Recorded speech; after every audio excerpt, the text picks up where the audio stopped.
A paz do Senhor Jesus, Deus abençoe a tua vida.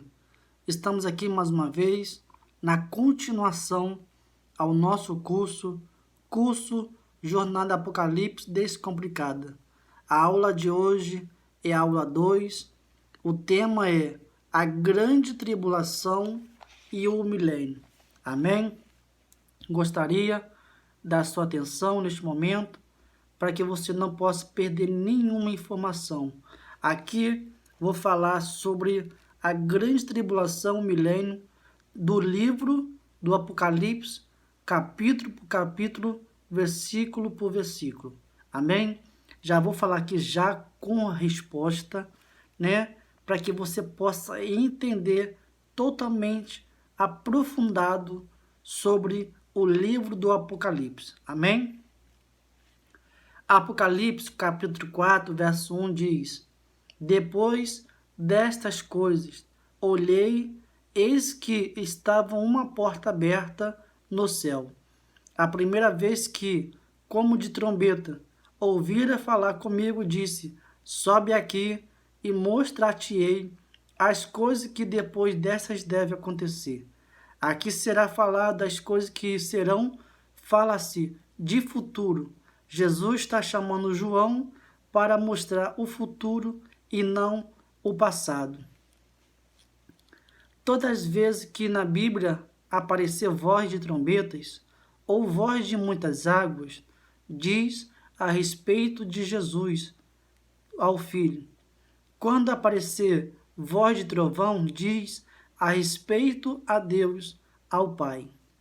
Então, em Apocalipse capítulo 4, verso 1, quem está falando com João? É Jesus.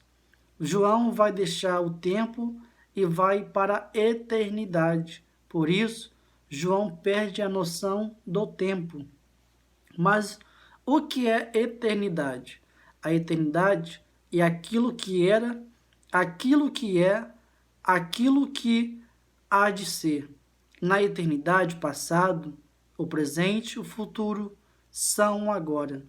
Então Deus nos vê nascer e morrer no mesmo instante. O tempo está no da eternidade, sendo ele passado, presente e futuro. Por isso que quando João se refere a algum acontecimento no passado, na verdade ainda não aconteceu. Apocalipse capítulo 4, verso 2 até no versículo 1 diz assim: E logo fui arrebatado no Espírito. Eis que um trono estava posto no céu, e um assentado sobre o trono. E o que estava assentado era na aparência semelhante a pedra de jaspe e sardonica. E o arco celeste estava ao redor do trono, e parecia semelhante a esmeralda. E ao redor do trono havia 24 tronos, e vi assentados sobre os tronos 24 anciãos, vestidos de veste branca, e tinham sobre suas cabeças coroas de ouro. E do trono saíam relâmpagos, trovões e vozes. Diante do trono ardiam 7 lâmpadas de fogo, as quais são os 7 Espíritos de Deus. E havia diante do trono como um mar de vidro, semelhante ao cristal, e no meio do trono, ao redor do trono, 4 animais cheios de olhos, por diante e por detrás. E o primeiro animal era semelhante a um leão, e o segundo animal semelhante a um bezerro. E tinha o terceiro animal o rosto como um homem, e o quarto animal era semelhante a uma águia voando.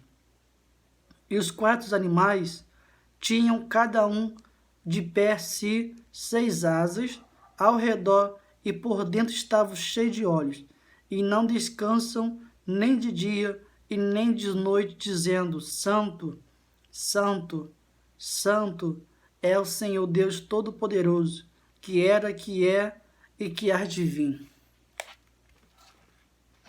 E quando os animais davam glória e honra e ações de graças ao que estava assentado sobre o trono, ao que vive para todo sempre, os 24 anciãos prostravam-se diante do que estavam assentados sobre o trono, e adoravam o que vive para todo sempre.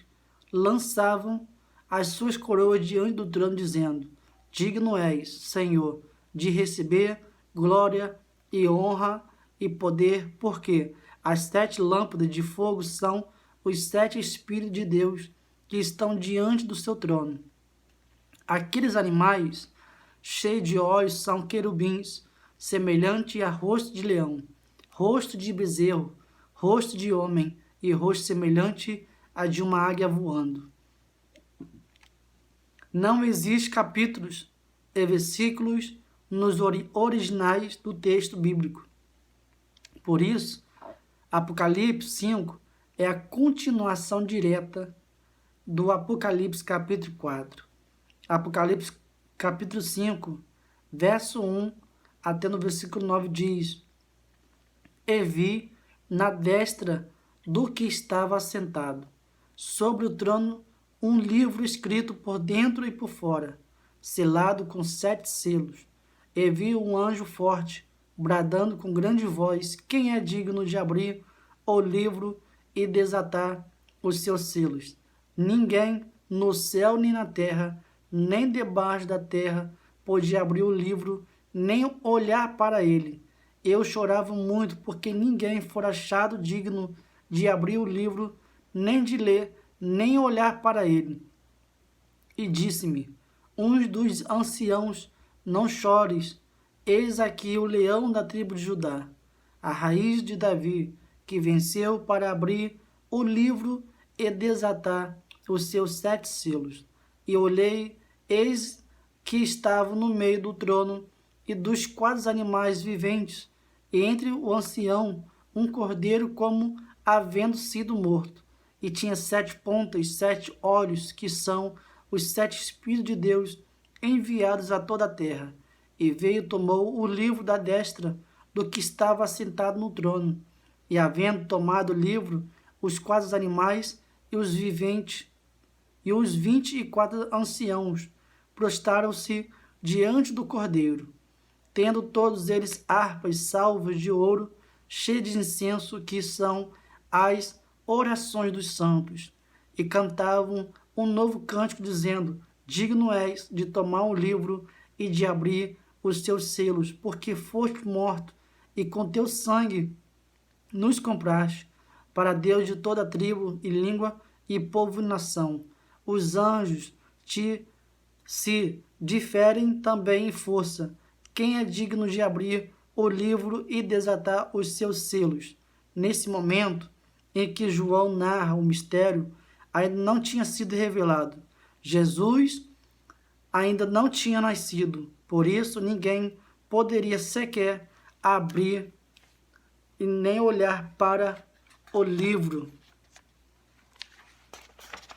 João foi arrebatado no texto.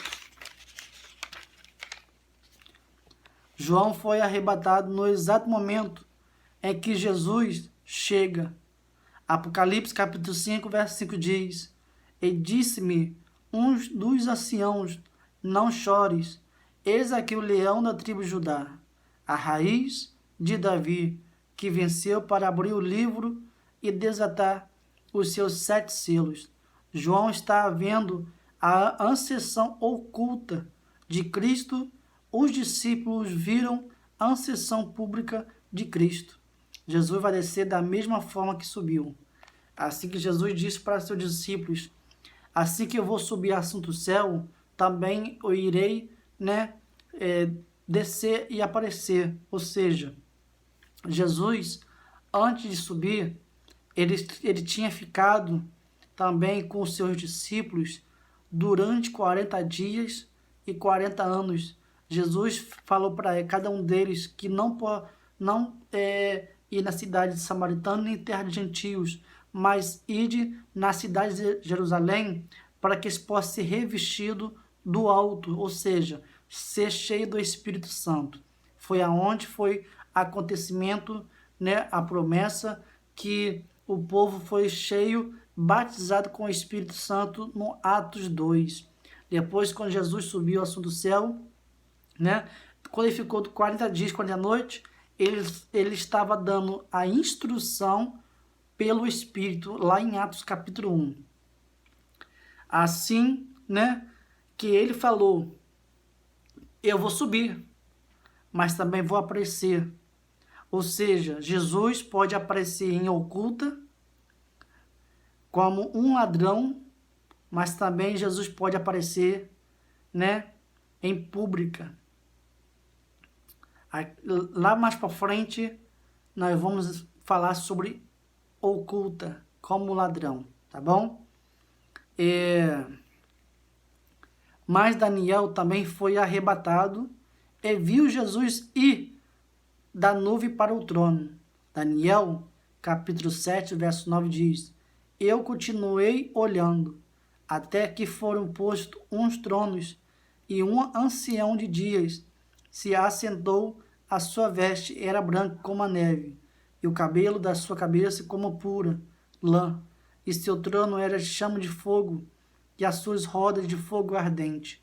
Também Daniel capítulo 7, verso 3 diz, eu estava olhando nas minhas visões da noite, eis que vinha nas nuvens do céu um como filho do homem, dirigiu-se ao ancião de dias, e o fizeram chegar até ele. Daniel também fora arrebatado e viu a ascensão oculta de Cristo. Como foi a ascensão de Cristo? Do Monte das Oliveiras para as nuvens e das nuvens para o trono. Essas são as duas etapas, a primeira pública e segunda oculta. Quem Daniel representa? Os vencedores do velho pacto. E quem João representa? Os vencedores do novo pacto. Tudo que é bíblico é teológico, mas nem tudo que é teológico é bíblico. Levítico capítulo 25, verso 8 diz, também contarás 7 semanas de anos, 7 vezes 7 anos, de maneira que os dias das 7 semanas de anos te serão 49 anos. Essa última semana é dividida em duas partes. Primeira parte, 42 meses, ou 1260 dias, ou 3 anos e meio. Aqui acontecerá falsa paz. Segunda parte, 42 meses, ou 1260 dias, ou 3 anos e meio. Aqui já começa a grande tribulação. Mateus capítulo 24, verso 21 diz, pois nesse tempo haverá grande tribulação como nunca houve desde o princípio do mundo até agora, nem tampouco há de haver. Antes de se iniciar os 7 anos, todos os crentes vencedores de todas as eras já estarão diante do trono de Deus. Virão junto com Jesus na sua volta oculta. Aqui chamamos de o rapto ou arrebatamento. No final dos 7 anos, os que sobreviverão à tribulação e são salvos irão ao encontro do Senhor nos ares. No momento da sua volta pública, aqui chamamos de volta do Senhor. Quem for levado para as nuvens foi encontrado derrotado no início dos 7 anos. Ficarão durante a tribulação para que amadureçam, para só então irem de encontro ao Senhor nos ares. Quantas são as eras? São 4. Primeiro, era de Adão ou era do pecado. 2. Era da lei ou era de Moisés. 3. Era da graça ou era da igreja. 4. Era do reino ou era do governo de Cristo. Acontecerá na manifestação do reino. Os 3 aspectos do reino de Deus. Primeiro, semelhança do reino. Segundo, realidade do reino só se cumpre na vida interior da igreja. O reino dos céus está em vós. Manifestação do reino só se cumpre na volta de Jesus. um período de 1000 anos, aonde o reino dos céus governará a terra. Agora vou estar aqui falando sobre a eternidade, também dispensação, né? Depois a última eternidade futura. Primeiro é eternidade passada, né? Os significados. A eternidade passada, a qual não tem princípio, se conecta à eternidade futura, a qual não tem fim. Entre a eternidade passada e a eternidade futura, há outras 4 bolinhas, que é a dispensação antes da lei. Essa se refere aos patriarcas, vai de Abraão até Moisés, lá em Gálatas, capítulo 3, verso 19, diz: logo, para que é a lei? Foi ordenada por causa das transgressões, até que viesse a posteridade a quem a promessa tinha sido feita. E foi posta pelos anjos na mão de um medianeiro por conta da quebra constante. De princípio, foi-se necessário estabelecimento da lei. A dispensação da lei. Essa se refere aos israelitas, vai de Moisés até Cristo. A dispensação da graça. Essa se refere à igreja. Nela está a realidade do reino dos céus, como também se refere aos crentes vencedores, aos verdadeiros cristãos. Agora, a dispensação do reino. Aqui chega-se a era do reino, no momento em que se acontece o milênio e o reino do Messias na terra. O reino de Deus é o governo de Deus, desde a eternidade passada até a eternidade futura. Quando o Pai governa, já o reino dos céus é desde a era da graça até a era do reino. É quando Cristo governa na terra. Agora, um pequeno esboço do que é Apocalipse. Primeiro, a introdução vai de Apocalipse, capítulo 1, verso 1, até capítulo 1, até no versículo 8, que fala da revelação de Cristo e o testemunho de Jesus. Apocalipse, capítulo 1, até no versículo 1 até o versículo 8, diz: revelação de Jesus Cristo, a qual Deus lhe deu para mostrar aos seus servos as coisas que brevemente devem acontecer, e pelo seu anjo as enviou, as notificou a João seu servo, o qual testificou da palavra de Deus e do testemunho de Jesus Cristo, e de tudo o que tem visto. Bem-aventurado aquele que lê e os que ouvem as palavras dessa profecia, e guardam as coisas que nela estão escritas, porque o tempo está próximo. João, as 7 igrejas que estão na Ásia, graça e paz seja convosco, da parte daquele que é, que era e que há de vir, e da dos 7 espíritos que estão diante do seu trono, e da parte de Jesus Cristo, que é a fiel testemunha, o primogênito dentre os mortos, o príncipe dos reis da terra, aquele que nos amou, em seu sangue nos lavou dos nossos pecados, e nos fez reis, sacerdotes para Deus e seu Pai. A ele glória e poder para todo sempre. Amém. Eis que vem com as nuvens, e todo olho verá, até os mesmos que transpassaram, e todas as tribos da terra se lamentarão sobre ele. Sim, amém. Eu sou o Alfa e Ômega, princípio e o fim, diz o Senhor que é, que era, que há de vir, Todo-Poderoso. Agora, coisas que viste, que vai de Apocalipse, capítulo 1, verso 9, do Apocalipse, capítulo 1, ao verso 20, que fala dos 7 candeeiros de ouro, das 7 estrelas e dos mensageiros.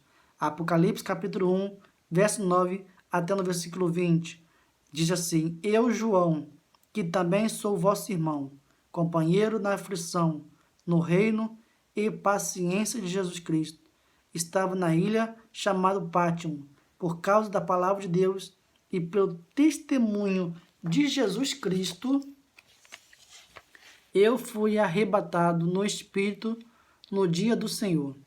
E ouvi detrás de mim uma grande voz, como trombeta, que dizia: Eu sou Alfa e Ômega, princípio e o derradeiro.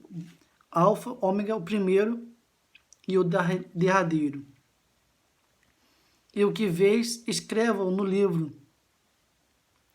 Envia-os às 7 igrejas que estão na Ásia, a Éfeso, a Esmirna e a Pérgamo, Tiatira, Sardes, Filadélfia e também Laodiceia. Virei-me para ver quem falava comigo, e virando-me vi 7 castiçais de ouro, e no meio dos 7 castiçais um semelhante ao Filho do Homem, vestido até nos pés de uma roupa comprida, císido pelos peitos com um cinto de ouro.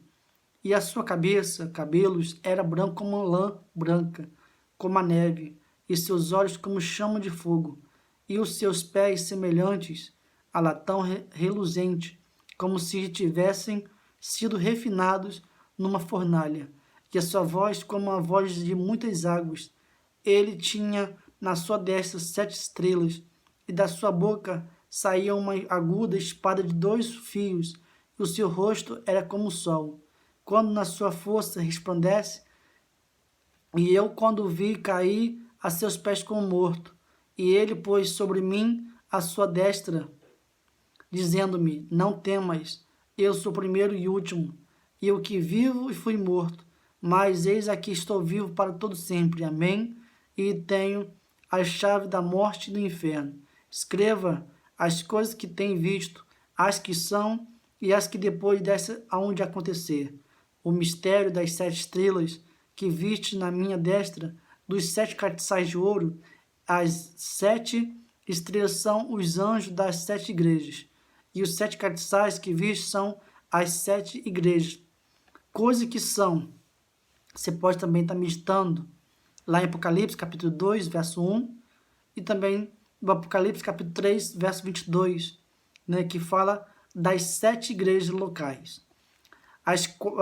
As coisas que hão de ser. Aí vai lá de Apocalipse, capítulo 4, verso 1, até capítulo 22, e o verso 5 diz que fala sobre o mistério dos 7 selos, das 7 trombetas, dentro do 7º selo, e das 7 taças dentro da 7ª trombeta. O livro do Apocalipse é o livro dos 7 selos. Tudo o que será lido do capítulo 4 e adiante. Agora, você vai aprender aqui agora, os requisitos para arrebatamento. Existem 2 tipos de arrebatamento. Primeiro, que é o trono e as nuvens, Aqui estão as respostas. Primeiro, arrebatamento do trono, a ascensão oculta de Cristo. Arrebatamento para as nuvens, a ascensão pública de Cristo. Arrebatamento do trono, descrita no livro de Mateus. Arrebatamento das nuvens, descrita em Tessalonicenses. Arrebatamento do trono, serão arrebatados antes do início dos 7 anos. Arrebatamento para as nuvens, serão arrebatados ao final dos 7 anos. Arrebatamento do trono, bordar as vestes núpcias, lá em Mateus capítulo 22, do versículo 1 até no versículo 14. Arrebatamento às nuvens, deixar os ídolos, 1 Tessalonicenses capítulo 1, verso 9 e o verso 10. Arrebatamento do trono, ter uma vida normal, Mateus 24, verso 40.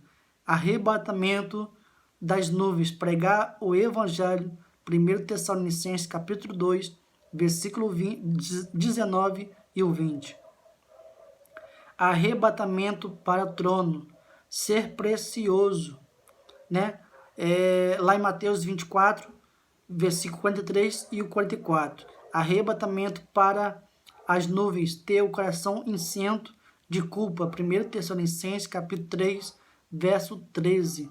Também, arrebatamento para o trono, alimentar os conservos. Mateus 24, verso 45 e até versículo 51. Arrebatamento para as nuvens, ter esperança. 1 Tessalonicenses, capítulo 4, verso 13 até no versículo 15. Arrebatamento para o trono, ter azeite nas vasilhas. Mateus capítulo 25, verso 1 até no versículo 13. Arrebatamento para nuvens, santificar-se em tudo. 1 Tessalonicenses capítulo 5, verso 23. Arrebatamento para trono, negociar os talentos. Mateus capítulo 25, verso 14 até no versículo 30.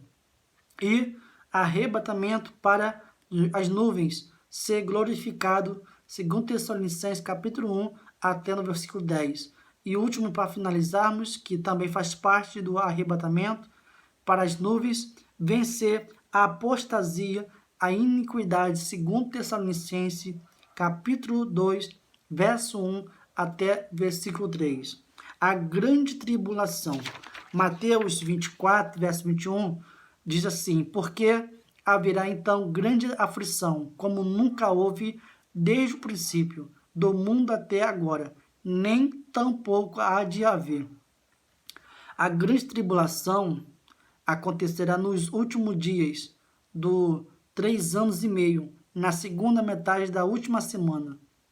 Lá em Apocalipse, capítulo 11, verso 2 diz: deixa o átrio que está fora do templo, e não o meças, porque foi dado às nações, e pisarão a cidade santa por 42 meses.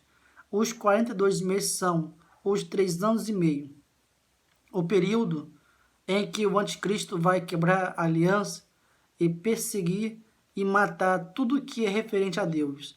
Lá em Apocalipse capítulo 3, verso 10 diz: como guardaste a palavra da minha paciência, também eu te guardarei da hora da tentação que há de vir sobre todo o mundo para tentar os que habitam na terra. A hora da tentação também podendo ser chamada de provação, está intimamente ligada à grande tribulação. Mateus capítulo 24, verso 1 até versículo 36 diz: e quando Jesus ia saindo do templo, aproximaram-se dele os seus discípulos para lhe mostrarem a estrutura do templo. Jesus, porém, lhe disse: não vejo tu isto? Em verdade vos digo que não ficará aqui pedra sobre pedra que não seja derrubada. E estando assentado no monte das oliveiras, chegaram-se a ele os seus discípulos, em particular, dizendo: dize-nos, quando serão essas coisas? E que sinal haverá da tua vinda e do fim do mundo? E Jesus, respondendo, disse-lhes: acautelai-vos que ninguém vos engane, porque muitos virão em meu nome, dizendo: eu sou o Cristo. Enganarão a muitos. E ouvireis de guerras e de rumores de guerras. Olhai, não vos assusteis, porque é mister que isto tudo aconteça, mas ainda não é o fim. Porquanto se levantará nação contra nação, reino contra reino. Haverá fomes, pestes, terremotos e vários lugares, mas todas estas coisas são princípios de dores. Então vos hão de entregar para seres atormentados. Matar-vos-ão, sereis odiados de todas as nações por causa do meu nome. Nesse tempo, muitos serão escandalizados e trair-se-ão uns aos outros, e uns aos outros se odiarão. E surgirão muitos falsos profetas, enganarão muitos, e por se multiplicar a iniquidade, o amor de muitos se esfriará. Mas aquele que perseverar até o fim, esse será salvo. E este evangelho do reino e será pregado em todo o mundo, em testemunho a todas as nações, e então virá o fim.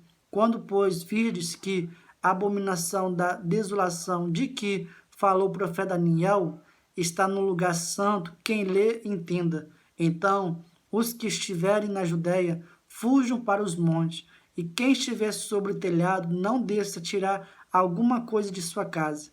E quem estiver no campo, não volte atrás a buscar as suas vestes.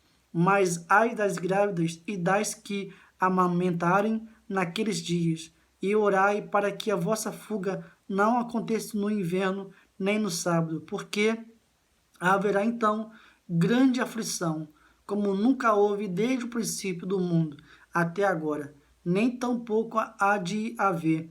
E se aqueles dias não fossem abreviados, nenhuma carne se salvaria, mas por causa dos escolhidos serão abreviados aqueles dias. Então, se alguém vos disser, eis que o Cristo está aqui ou ali, não lhes deis crédito, porque surgirão falsos cristos e falsos profetas. Farão tão grandes sinais e prodígios que, se possível fora, enganariam até os escolhidos. Eis que eu vô-lo tenho predito, portanto, se vos disserem, eis que ele está no deserto, não saiais, eis que ele está no interior da casa, não acrediteis, porque assim como o relâmpago sai do oriente e se mostra até o ocidente, assim será também a vida do Filho do Homem. Pois onde estiver o cadáver, aí se ajuntarão as águias. E logo depois da aflição daqueles dias, o sol escurecerá e a lua não dará a sua luz, e as estrelas cairão do céu, e as potências dos céus serão abaladas.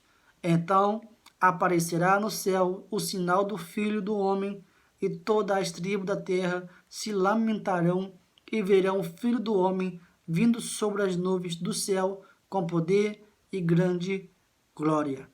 E ele enviará os seus anjos com rijo, clamor de trombeta, os quais ajuntarão os seus escolhidos desde os quatro ventos de uma a outra extremidade dos céus. Aprendei, pois, esta parábola da figueira. Quando já os seus ramos se tornam tenros e brotam folhas, sabeis que está próximo o verão. Igualmente, quando virdes todas essas coisas, sabei que ele está próximo às portas. Em verdade, vos digo que não passará esta geração sem que todas estas coisas aconteçam. O céu e a terra passarão, mas as minhas palavras não hão de passar. Mas daquele dia e hora ninguém sabe, nem os anjos do céu, mas unicamente meu Pai. Os princípios das dores que se encontra Mateus capítulo 24, verso 8 diz: as pessoas não precisarão crer, apenas testemunho de que foi pregado a todas as nações. Como sempre digo, maior pregação das nossas vidas não só apenas pegar a Bíblia, colocar no braço e sair pregando, mas o nosso testemunho também, o nosso caráter. Isso sim é a verdadeira pregação de Cristo. Mas não adianta termos testemunho e caráter, mas temos que ter um bom conhecimento para anunciar sobre o reino dos céus. Amém?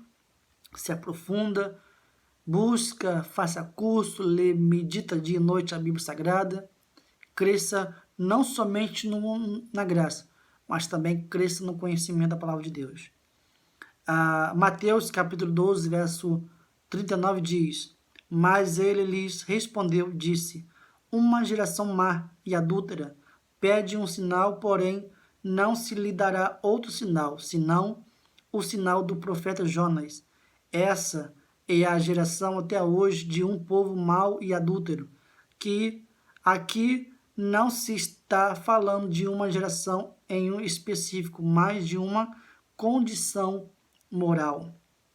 Lá em Provérbios, capítulo 30, verso 10 e até o versículo 14 diz: Não acuseis o servo diante do seu senhor, para que não te amaldiçoe e tu fiques o culpado. Há uma geração que amaldiçoa seu pai e que não bendiz a sua mãe. Há uma geração que é pura aos seus próprios olhos, mas que nunca foi lavada a imundícia. Há uma geração cujos olhos são altivos e suas pálpebras são sempre levantadas. Há uma geração cujos dentes são espadas e cujas queixadas são facas para que consumirem da terra os aflitos e os necessitados dentre os homens. No verso 14 fala-se claramente do pecado da maledicência, a qual inclui inclusive a murmuração. Mateus capítulo 24, verso 36 diz: Mas daquele dia e hora ninguém sabe, nem os anjos do céu, mas unicamente meu Pai. Somente Deus sabe a hora, o dia que Jesus irá buscar ao seu povo. Mas nem Jesus, nem os anjos sabem o dia, o momento que Jesus vai voltar. Mas Jesus, ele está às portas. Ele está para voltar a buscar teu povo. Portanto, esteja preparado para quando Jesus voltar, para que eu e você possamos estar preparado e subir com ele. Amém? Mateus 24, 40, versículo 40 e o versículo 41 diz: Então, estando dois no campo, será levado um, deixado o outro. Estando dois moendo no moinho, será levada uma e deixada a outra. Porque um será tomado e o outro deixado, se estão no mesmo lugar, fazendo a mesma coisa. O que muda é a intenção com a qual eu realizo as coisas, a motivação que me leva a fazer o que estou fazendo. Daniel capítulo 9, verso 24 até versículo 26 diz: 70 semanas estão determinadas sobre o teu povo e sobre a tua santa cidade, para cessar a transgressão e para dar fim aos pecados e para expiar a iniquidade e trazer a justiça eterna, selar a visão e a profecia, para ungir o Santíssimo. Sabe e entende desde a saída da ordem para restaurar e para edificar a Jerusalém, até ao Messias, príncipe, haverá 7 semanas, 62 semanas, as ruas e os muros se reedificarão, mas em tempos angustiosos, e depois das 62 semanas será cortado Messias, mas não para si mesmo, e o povo do príncipe que há de vir destruirá a cidade e o santuário, e seu fim será como inundação. Até o fim haverá guerra, e estão determinadas as assolações. Daniel profetizou sobre 70 semanas de 7 anos, cada um, que estão determinadas sobre o povo de Israel e sobre a cidade santa, para dar fim aos pecados e para trazer a justiça eterna. Daniel profetizou algo que deve acontecer em 490 anos. Quando começa a contagem desses anos, desde que saiu a ordem para restaurar Jerusalém. Neemias, quando recebeu a ordem para restaurar Jerusalém, até a volta de Jesus para travar a batalha do Armagedon, seriam 70 semanas, 490 anos.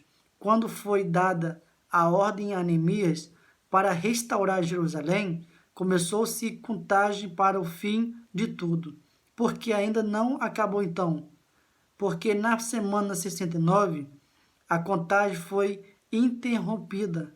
As 70 semanas podem ser divididas em 3 etapas, como é mostrado em Daniel capítulo 9, no versículo 25. Aqui está, primeiro, 7 semanas. Segundo, 62 semanas. Terceira, 1 semana.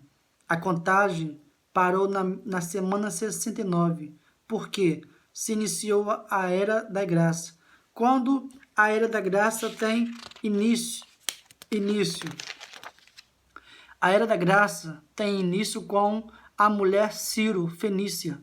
A mulher representa a igreja, e por ser Ciro Fenícia, ela era gentil.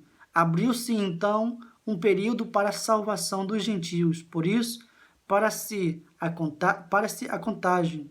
Mateus capítulo 15, versículo 21 até o versículo 28 diz: E partindo Jesus dali, foi para as partes de Tiro e de Sidom. Eis que uma mulher cananeia que saíra daquelas cercâneas clamou, dizendo: Senhor, filho de Davi, tem misericórdia de mim, que minha filha está miseravelmente endemoniada. Mas ele não lhe respondeu palavra. E os seus discípulos, chegando ao pé dele, rogaram-lhe, dizendo: Despede-a, que vem gritando atrás de nós. E ele respondendo disse: Eu não fui enviado senão às ovelhas perdidas da casa de Israel. Então chegou ela e adorou, dizendo: Senhor, socorre-me. Ele, porém, respondendo, disse: Não é bom pegar no pão dos filhos e deitá-lo aos cachorrinhos? E ela disse: Sim, Senhor, mas também os cachorrinhos comem das migalhas que caem da mesa dos seus senhores. Então respondeu Jesus e disse: Ó mulher, grande é a tua fé, seja isso feito para contigo como tu desejas. E desde aquela hora a sua filha ficou sã. A fé da mulher cananeia foi tão grande que parou a contagem das semanas, porque começou a Era da Graça. Esse episódio de Jesus com a mulher cananeia foi quando Jesus atendeu pela primeira vez o pedido de um não-judeu. A mulher cananeia teve tanta fé que, mesmo sem merecer, foi alcançada pela graça de Jesus. Quando os vencedores forem tirados da terra, começa a última semana, a grande tribulação. O que são as dores de parto? São as tribulações que nos farão reinar. Lá em Atos capítulo 14, verso 22 diz: confirmando os ânimos dos discípulos, exortando-o a permanecer na fé, pois que por muitas tribulações nos importa entrar no reino de Deus. A última semana que nós vamos aqui aprender para que nós possamos finalizar. Daniel, capítulo 9, versículo 27 diz: E ele firmará aliança com muitos por 1 semana, e na metade da semana fará cessar o sacrifício e a oblação. Sobre a asa das abominações virá o assolador, e isso até a consumação. E o que está determinado será derramado sobre o assolador. Esse firmar aliança é, na verdade, uma imposição feita pelo anticristo. Na metade da semana, o anticristo irá quebrar a aliança, e ele quebrará isso fazendo cessar o sacrifício e a oblação. Então, os judeus serão proibidos de dizimar e ofertar. Por isso que qualquer pessoa que trabalhe pregando o contrário ao dízimo e oferta está sob influência do espírito do anticristo. A única certeza de que se tem da presença de Deus em algum lugar é a possibilidade de poder entregar dízimo ou oferta, já que apenas o Espírito Santo pode receber coisas consagradas. Mas porque nas primeiras 7 semanas o anticristo não proibiu dízimo e ofertas, porque o homem, mesmo que sobre enganação, ainda pode receber coisas consagradas, mas no meio da semana ele será ferido de morte, e para que seja ressuscitado, o diabo entrará no corpo dele, e como o diabo não pode receber coisa consagrada a Deus, por isso oferta e dízimo serão proibidos. Messias significa tirar das águas. Por isso, Satanás, ainda na época de Moisés, faz com que todos os bebês meninos fossem mortos. Quando o anticristo proibir o dízimo oferta, iniciasse grande tribulação. Lá em Joel, capítulo 1, verso 9, e Daniel, capítulo 9, versículo 27, fala da mesmíssima coisa. Joel, capítulo 1, verso 9 e verso 12 diz: foi cortada a oferta de alimentos e a libação da casa do Senhor. Os sacerdotes, ministros do Senhor, estão entristecidos. O campo está assolado e a terra triste, porque o trigo está destruído. O mosto se secou e azeite acabou. Envergonhai-vos, lavradores, gemei, vinhateiros, sobre o trigo e a cevada, porque a colheita do campo pereceu. A vide se secou, a figueira se murchou, a romeira também, e a palmeira e a macieira, todas as árvores do campo se secaram, e já não há alegria entre os filhos dos homens. Amém? Que Deus te abençoe. Não deixe de curtir, para que essa aula, esse vídeo possa alcançar outras pessoas. Não deixe de compartilhar com mais 5 pessoas. Não deixe de comentar o que você achou, né, sobre a aula. Né, esta aula que é completa, ela já vem ensinando, também já vem totalmente com a resposta. E se você que não é inscrito no canal, se inscreva e ative o sininho. Todas as vezes que eu for anunciar vídeo, ou até mesmo ao vivo, você vai ser, né? Todas as vezes você vai receber a notificação aí no seu telefone, no notebook, no tablet, para que você possa estar recebendo mais e mais conhecimento. Caso você queira adquirir esse curso pelo completo, lá na minha descrição do meu canal tem o meu contato. Só você me chamar no privado, passarei para você todas as informações. Não só curso de Apocalipse, também temos curso básico, médio, teologia, temos capelania, tem diversos cursos que estão disponíveis para que você possa crescer no conhecimento. A palavra de Deus diz que o povo perece por falta de conhecimento, né? Nós não podemos só apenas crescer na graça, temos que crescer no conhecimento. Amém? E que Deus abençoe. Eu te espero na próxima aula. Amém? Na aula 3, o tema é os selos e o símbolo do fim, tá bom? Que Deus te abençoe e a paz do Senhor Jesus.